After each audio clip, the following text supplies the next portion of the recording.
ফুশিগোরো বলে, আঙুলটা আমায় দিয়ে দাও, না হলে সাপি সত্তা তোমাকে এই আঙুল সহই খেয়ে ফেলবে। তখন ইউজির ওই কথাটা মনে পড়ে যে এটা যে খাবে তার শক্তি অনেক বেড়ে যায়। তখন এটা ইউজি উপরের দিকে ছুঁড়ে মারে।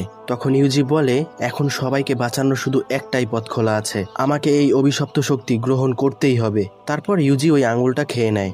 ফুশিগোরো বলে, এমনটা করো না, এবং ভাবে হিউম্যান সুগুনার আঙুল, এটা একটা মহাশ্রেণীর অভিশপ্ত শক্তি, এটা খেলে সে মারা যাবে, কিন্তু হতে পারে একটা শেষ আশা ভরসা।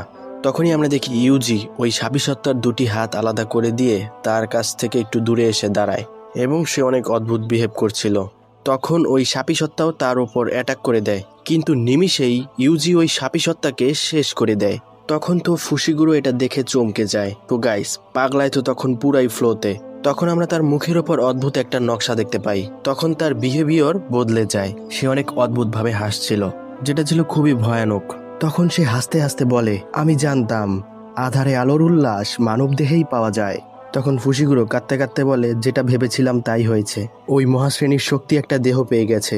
তখন সে আবার বলে, অভিশপ্ত আত্মার শরীর আসলেই বিরক্তিকর, কোথায় মানুষেরা, কোথায় মাইয়া মানুষ, কোথায়?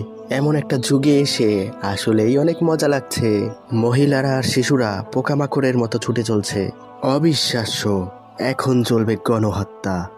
Visit this channel for full video.